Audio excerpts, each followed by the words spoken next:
In previous lecture, we discussed about digestive system, types of digestive system and process of digestion.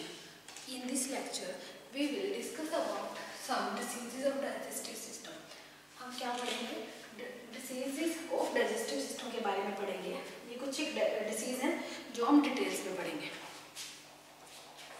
First of all, GERD.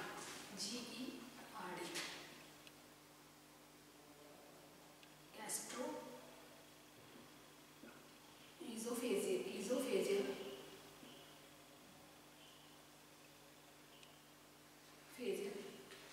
reflux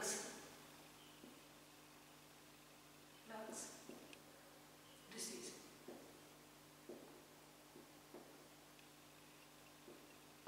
ठीक है, गैस्ट्रोइजोफेजियल reflux disease. इसमें क्या होता है कि हम जो हमने खाना खा लिया, वो ईसोफेगस से होते हुए हमारी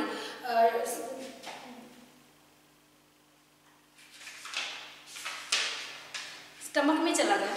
स्टमक में क्या हुआ कि हमने डिस्कस किया था ईसोफेजियल स्फिंक्टर्स के बारे में. लोअर ईसोफेजियल स्फिंक्टर है जो एडिक्वेटली बंद नहीं होता.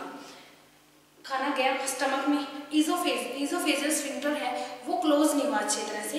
तो क्या हुआ, जो स्टमक का कंटेंट है वो दोबारा से ईसोफेगस में एंटर हो जाएगा, जिसको हम बोलते हैं गैस्ट्रोइजोफेजियल रिफ्लक्स डिसीज. इसमें क्या होता है, स्टमक में जो एसिड्स प्रेजेंट होते हैं, गैस्ट्रिक एसिड, वो भी फूड के कंटेंट में होते हैं.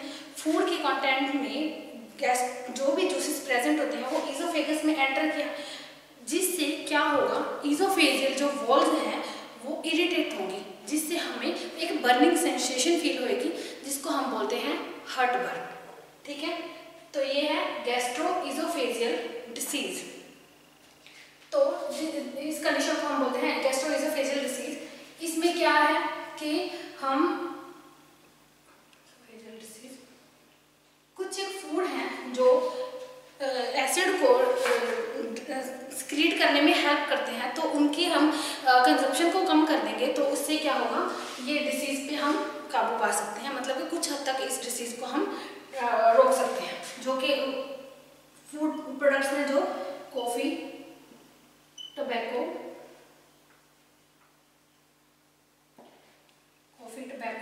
Orange juice,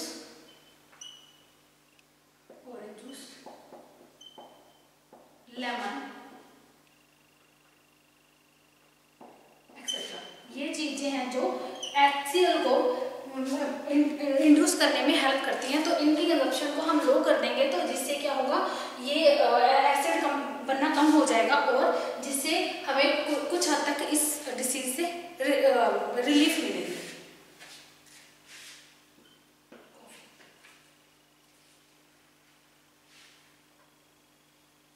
second is vomiting. Second है वॉमिटिंग, जिसे हम इमेसिस भी बोलते हैं. इमेसिस. वॉमिटिंग में क्या होता है, expulsion of food content from GI tract, upper GI tract से फूड के कंटेंट का बाहर निकलना, expel out through esophageal sphincter is called as vomiting. ये कहाँ से होगा, स्टमक से, स्टमक और कभी कभी ड्यूडेनम, जो कि हमारा स्मॉल इंटेस्टाइन का पार्ट है. ये वॉमिटिंग कैसे होती है, जो हमारा स्टमक है, ये डायफ्राम और एब्डोमिनल जो मसल्स हैं, एब्डोमिनल मसल्स के बीच में कॉन्ट्रैक्ट हो जाता है, स्क्वीज. ये दोनों मिलके स्टमक को स्क्वीज करते हैं, जिससे क्या ईसोफेजियल जो स्फिंक्टर है ओपन हो जाता है, और जो हमारा फूड कंटेंट है वो हमारा ओरल कैविटी से बाहर निकल जाता है, जिसको हम बोलते हैं वॉमिटिंग. और वॉमिटिंग से क्या होता है, जो इन्फेंट्स होते हैं, इन्फेंट्स और एल्डर जो हमारे पर्सन है, एल्डर पीपल, जो बुजुर्ग लोग हैं, उनमें वॉमिटिंग खतरनाक साबित हो सकती है, डेंजरस हो सकती है। कैसे कि जो भी हम उनमें वॉमिटिंग अगर ज़्यादा टाइम तक रहती है, जिससे उससे क्या होगा, एक तो डिहाइड्रेशन हो जाएगी, एल्कलोसिस, ये एल्कलोसिस हो जाएगा किनमें, इन्फेंट्स और एल्डर पीपल में। कैसे, जो हमारा गैस्ट्रिक जूसेस है, एसिडिक गैस्ट्रिक जूसेस है, वॉमिटिंग के साथ जो फूड कंटेंट्स बाहर निकल रहा है उसके साथ बाहर निकल जाएंगे, और जो हमारे स्टमक में पीएच लेवल है वो हाई हो जाएगा, जिससे क्या होगा, एल्कलोसिस। और ये डेंजरस है किनमें, इन्फेंट्स में और एल्डर पीपल में। ये क्यों होती है, वॉमिटिंग का कारण क्या होता है, डिजीनेस, कुछ जो ड्रग्स हम लेते हैं उनसे भी हमें वो वॉमिटिंग हो सकती है, ठीक है। और क्या,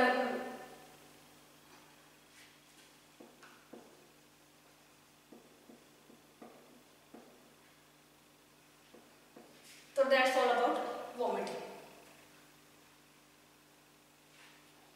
अब हम जॉन्डिस के बारे में पढ़ते हैं। जॉन्डिस क्या होता है, जो वाइट्स ऑफ आई है, स्क्लेरा, जिसको हम बोलते हैं स्क्लेरा, स्किन और जो म्यूकस मेम्ब्रेन है,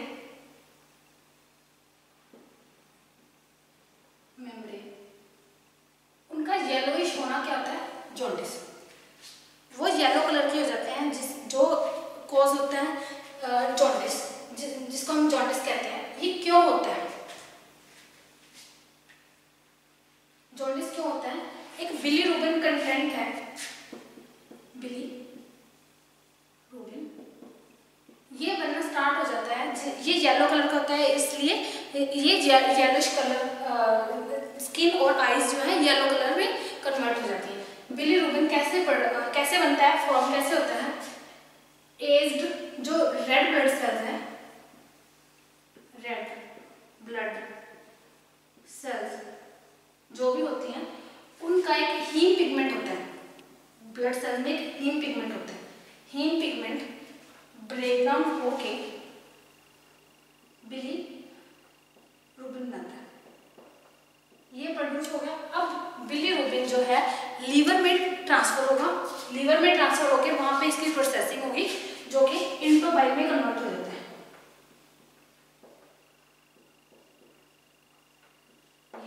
इंटो बाइल में कन्वर्ट हो जाता है, जिससे क्या होता है, जॉन्डिस। और जॉन्डिस कितने टाइप का होता है, 3 टाइप्स ऑफ जॉन्डिस होता है। First is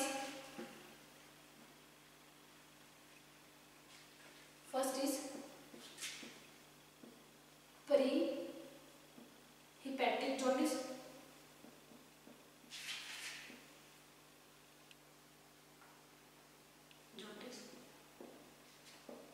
second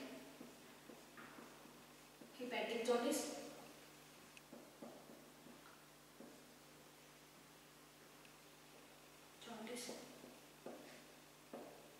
third extra hepatic jaundice, extra hepatic jaundice. तो हम इनके कारण पढ़ते हैं कि ये क्यों होता है। जो प्री हिपैटिक जॉन्डिस है उसमें तो एक्सेस रिलीज ऑफ बाइल, ठीक है।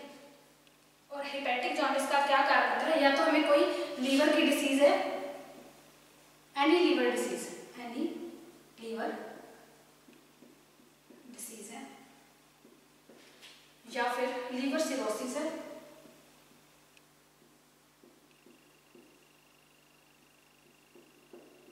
या फिर हमें हेपेटाइटिस, अगर इनमें से कोई भी इंफेक्शन होगा तो हिपैटिक जॉन्डिस का ये एक कॉज है। थर्ड एक्स्ट्रा हिपैटिक जॉन्डिस क्यों होता है, जो गॉल ब्लैडर में गॉलस्टोन्स हो जाते हैं, गॉलस्टोन्स हो गए हैं, उससे क्या होगा, जो बाइल है वो इसमें से ड्रेनेज ऑफ बाइल बंद हो जाएगी और जिससे क्या होगा, एक्स्ट्रा हेपेटिक जॉन्डिस हो जाएगा। या फिर कोई लीवर कैंसर वगैरह है तो उससे क्या होगा, जॉन्डिस, एक्स्ट्रा हेपेटिक जॉन्डिस हो जाएगा। ठीक है,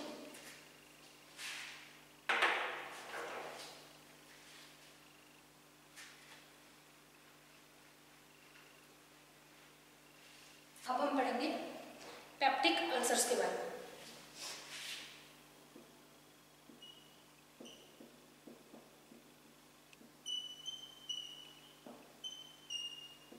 पेप्टिक अल्सर क्या है, जीआई ट्रैक में अगर कोई अल्सर हो गए हैं, अगर जीआई ट्रैक में अल्सर हो गए हैं और वो ulcers gastric juices, acidic gastric juices के कांटेक्ट में आए हैं, उनको हम बोलते हैं पेप्टिक अल्सर डिसीज। ठीक है, मेन क्या होता है इसमें, जीआई पेप्टिक अल्सर डिसीज में वॉमिटिंग, जो ब्लड है वो वॉमिट के थ्रू बाहर निकलना शुरू हो जाता है, जिससे एनीमिया होने के चांसेस होते हैं और जिससे डेथ और शॉक भी हो जाता है, डेथ हो जाती है अगर ज़्यादा अमाउंट में ब्लड लॉस हो गया। पेप्टिक अल्सर डिसीज के 3 मेन कारण हैं, कौन कौन से,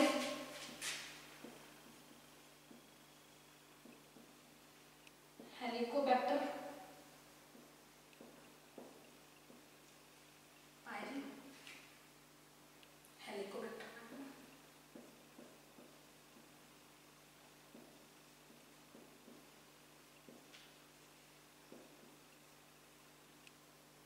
सिक्रीशन ऑफ HCl, हेलिकोबैक्टर पायरी है जो मेन कोज है पेप्टिक अल्सर डिसीज का। ठीक है, इसको पहले काइमोबैक्टर पायरी भी बोलते थे।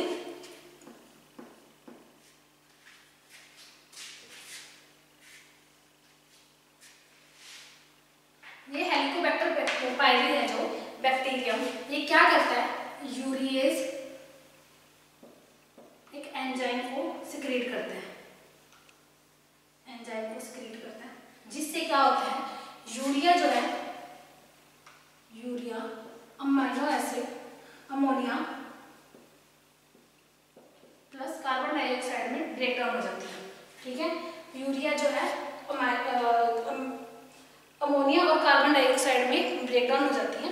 जो ये अमोनिया है ये क्या करती हैं, ईजोफेजियल जो वॉल्स हैं उनको डैमेज करती हैं। ठीक है, और स्टमक की वॉल्स को डैमेज करती हैं। अमोनिया ये हेलिकोबैक्टर बैक्टीरिया है जो उसको प्रोटेक्ट करते करते क्या करती हैं, जो गैस्ट्रिक सेल्स प्रेजेंट होती हैं स्टमक में उनको भी साथ में ही डैमेज कर देती है। Damage of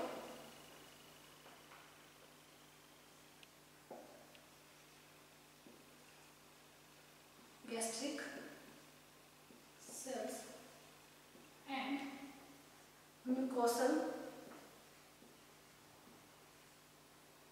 wall of stomach. ठीक है, ये क्या करती हैं, म्यूकोसल वॉल ऑफ स्टमक और गैस्ट्रिक सेल्स को डैमेज करती हैं। और हेलिकोबैक्टर जो पायरी है वो क्या करता है, और एक एंजाइम एक कैटालिस्ट को और सिक्रीट करता है और कुछ एक प्रोटीन्स को सिक्रीट करता है।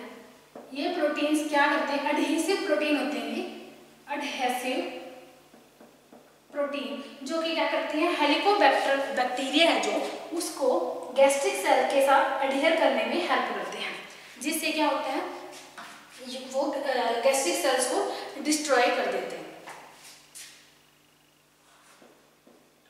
जो कुछ लोग होते हैं जो स्मोक करते हैं या ड्रिंक करते हैं वो इजीली पेप्टिक अल्सर डिसीज के कांटेक्ट में आ जाते हैं। क्यों? क्योंकि उनकी पहले ही जो म्यूकोसल वॉल है वो डैमेज हुई होती है, या फिर वो ससेप्टेबिलिटी ज़्यादा कर देते हैं म्यूकोसल वॉल की, हेलिकोबैक्टर से डैमेज होने की ससेप्टेबिलिटी को इंक्रीज कर देते हैं।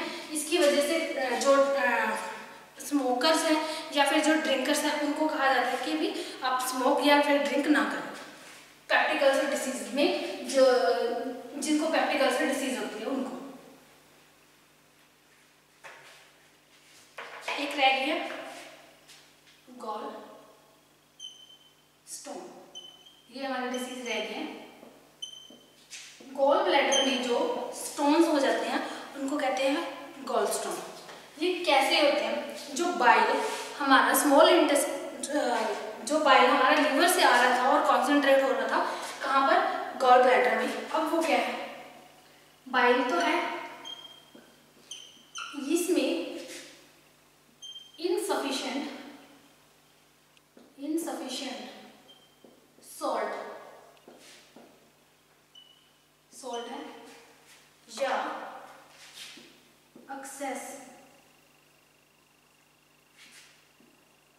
कोलेस्ट्रॉल है।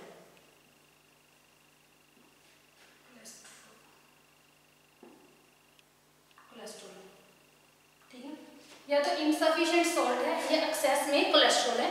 तो ये क्या है? ये कोलेस्ट्रॉल है जो क्रिस्टलाइजेशन कर लेगा, जिससे क्या होगा? क्रिस्टलाइजेशन करके ये स्टोन में कन्वर्ट हो जाएगा। ठीक है, और जैसे जैसे नंबर और साइज ऑफ स्टोन इंक्रीज होगा, नंबर और साइज इंक्रीज होगा किसका? स्टोन का, वैसे वैसे बाइल के ड्रेनेज में प्रॉब्लम आएगी। ठीक है, अगर कम नंबर है तो मिनिमल, अगर थोड़ा ज़्यादा हो गया है तो इंटरमीडिएट, और अगर बहुत ज़्यादा हो गया तो एक्सेस में जो ड्रेनेज ऑफ बाइल में प्रॉब्लम आएगी। तो वो क्या, उसकी क्या कंट्रोल है? या तो ये सर्जरी वगैरह से हम रिमूव करवा सकते हैं, गॉल स्टोन्स हैं जो, या फिर इनकी दवाइयाँ आती हैं, ड्रग्स आती हैं जो इनको तोड़ देती हैं, break down of gallstones कर देती हैं, जिससे क्या होगा? ये स्टोन्स खत्म हो जाएंगे, या फिर इनकी सर्जरी वगैरह करवा सकते हैं।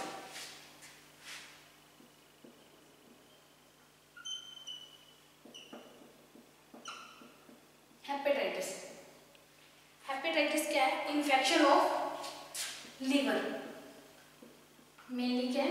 Infection of liver by some viruses, chemicals, drugs, किसी भी चीज से हो सकता है। जो हेपेटाइटिस है ये कई तरह का होता है। Hepatitis A, B, C, D और ई। ठीक है, जो हेपेटाइटिस ए है वो हेपेटाइटिस ए वायरस से फैलता है। ठीक है, और ये आगे कैसे स्प्रेड होगा? Through contamination of faecal matter. अगर कोई भी हमारे पास ऑब्जेक्ट है, लाइक फूड, टॉयज, यूटेंसिल्स, कोई भी अगर फीकल मैटर जो ये फैलता है फीकल कंटेमिनेशन से। ठीक है, अगर कोई भी हमारा ऑब्जेक्ट है, अगर जो भी फीकल मैटर के कांटेक्ट में आया है, वायरस के कांटेक्ट में आया है, वो क्या कर देंगे? आगे स्प्रेड कर देंगे हेपेटाइटिस वायरस ए।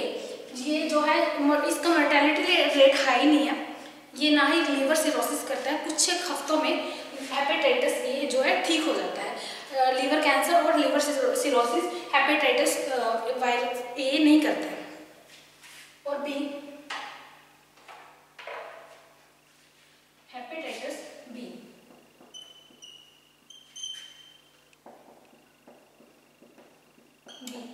ये हेपेटाइटिस वायरस बी से फैलता है। और ये कैसे आगे स्प्रेड होता है? कंटेमिनेटेड सिरिंज या सेक्सुअल कॉन्टैक्ट्स और ट्रांसफ्यूजन, जो मटेरियल है ये ब्लड ट्रांसफ्यूज करते हैं, एक दूसरे से ब्लड देते हैं, तो उससे क्या होता है? हेपेटाइटिस बी ऐसे स्प्रेड होता है। इसकी मोर्टेलिटी रेट हाई होता है और ये क्लिनिकली हेपेटाइटिस सी की तरह होता है। हेपेटाइटिस सी की तरह होता है। ये भी कैसे फैलता है? सेम हेपेटाइटिस बी की तरह ये फैलता है, सलाइवा और टीयर से भी हेपेटाइटिस बी जो है स्प्रेड होता है। ये क्या करते हैं? लीवर सिरोसिस भी कर देते हैं, लीवर डैमेज कर देते हैं, और लीवर के कैंसर भी होने के चांसेस हेपेटाइटिस बी और सी में होते हैं।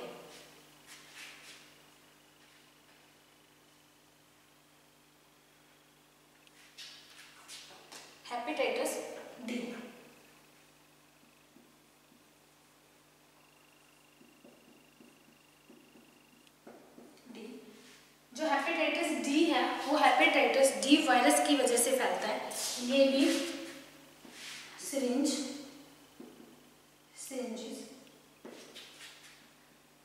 ट्रांसफ्यूजन मटेरियल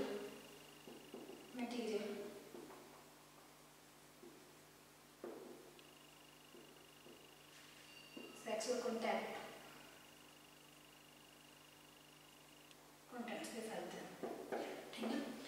हेपेटाइटिस डी और बी दोनों को इन्फेक्ट कर सकते हैं। ये दोनों एक साथ एक बंदे को इन्फेक्ट कर सकते हैं, एक पर्सन को ये दोनों एक साथ को इन्फेक्ट कर सकते हैं। हो सकता है कि जिस पर्सन को हेपेटाइटिस डी हुआ है वो कभी ना कभी या पहले हेपेटाइटिस बी का उसको हेपेटाइटिस बी होगा, ठीक है। ये हेपेटाइटिस डी और बी। नाउ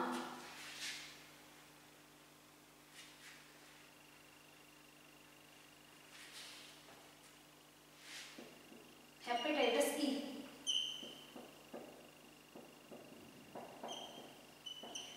ये भी किससे फैलता है? हेपेटाइटिस ई वायरस से और फीकल कंटेमिनेशन से। फीकल कंटेमिनेशन से क्या फैलता है? विटामिन हेपेटाइटिस ई, ठीक है। कोई ये ओरल ये कैसे फैलता है? इसका रूट क्या है? Faecal oral route. क्या होगा? कोई भी हमारे ऑब्जेक्ट्स हैं, यूटेंसिल्स हैं या कुछ भी है जो फीसिस के कांटेक्ट में आए हैं और हम उनको टच करते हैं या कुछ भी फूड है जो वायरस के कांटेक्ट में है उसको हम खा लेते हैं तो हम भी इन्फेक्ट हो जाएंगे। हेपेटाइटिस ई की मोर्टेलिटी रेट प्रेग्नेंट वुमेन्स में हाई होती है।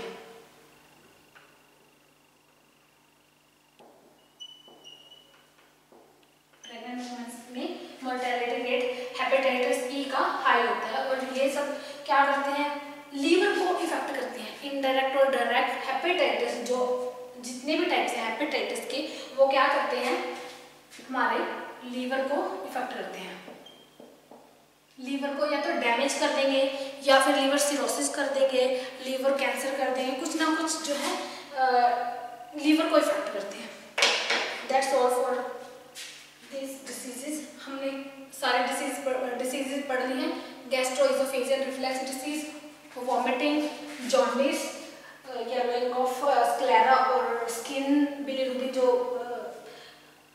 प्रोडक्ट है हीम के ब्रेकडाउन से होता है वो जॉन्डिस करता है। Peptic ulcer diseases, hepatitis A B C D E हमने ये पढ़ लिया। ये आज हमारा डाइजेस्टिव सिस्टम एंड हो गया। नेक्स्ट हम कोई और टॉपिक करेंगे।